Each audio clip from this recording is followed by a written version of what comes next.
Hello, my beautiful friends. How are you today? How do you feeling today? My name is Luciana Mufuca. I have this channel in YouTube for read books for you in Portuguese and in English. This is our first English project called Wishtree by Katherine Applegate. This book came up for us in 2017. The company make this book come true. It's Feiwel and Friends, New York.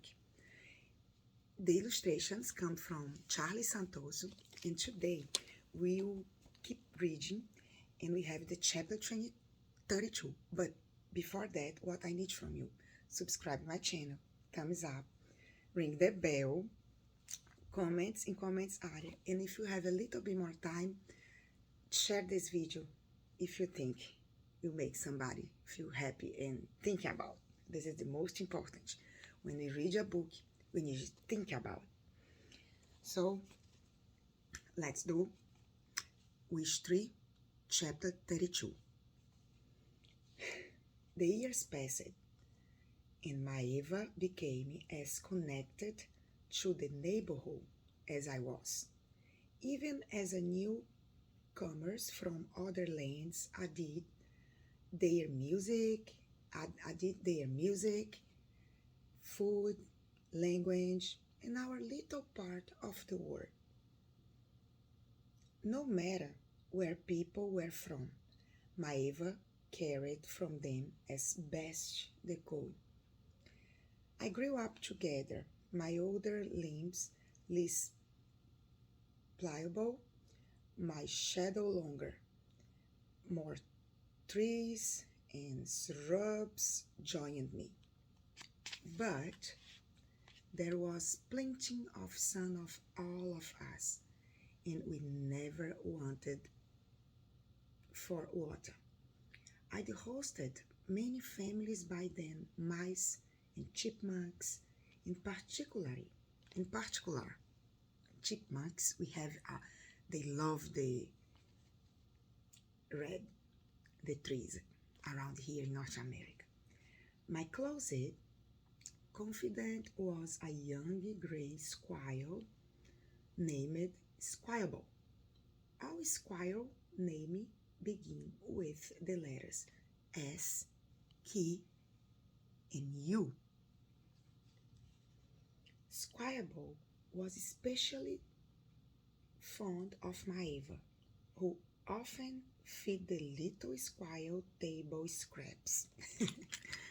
Drink your water, kids. Water's always. Always drink water. Privately, Squibbles and I worried about my Maeva. Privately, like inside ourselves, Squirrel and I worried about Maeva. What happened now? Along the way, Maeva had seen a suitor of two, but nothing much come of the flirtations. She had friends aplenty and work to do from dawn till dusk. Still, she seemed lonely. Sometimes Maeva would sit on the porch steps, watching happy families stroll past, and her eyes would well up with tears. At night, she had gazed out an open upstairs window, and her sighs would float to us on the breeze, melancholy as the call of a mourning dove. Often, Maeva would sit at the base of my trunk and write in her journal. Now and then she had passages aloud. She spoke about the Irish countryside, fading into fog. She spoke about her family she had lost. She spoke about her secrets, hopes, and fears and longings. She had love to give and no one to give into. Maeva adored early mornings. When the world was bathed in the mist and the sun was still a promise, she would lean against my trunk and close her eyes and hum a tune from her childhood. One day, the first day of the May, nearby the springtime in North America, in North Hemisphere. Oh, May, like between springtime. When the springtime starts, get lost. Maeva adored early mornings. When the world was bathed in the mist and the sun was still a promise, she would lean against my trunk and close her eyes and hum a tune from her childhood. One day, the first day of May, Maeva joined me at dawn. To my surprise, she rushed up to my lowest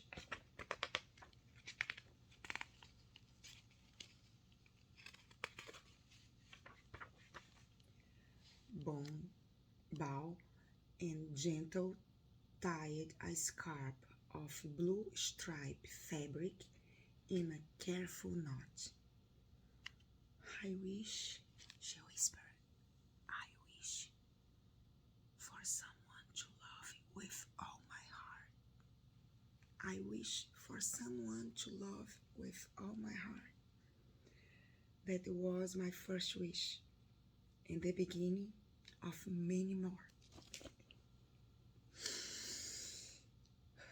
This is such a beautiful wish. She wished for love. My friends, this is a really beautiful and important wish in life. It's pretty. I'm looking for the squirrel. Oh, it's here. Look at him. Her first squirrel close friend. And I finished the chapter here today for you to think about our wishes for life. Don't forget to subscribe my channel, thumbs up, ring the bell, comments in comments area, and you think properly, please share this video.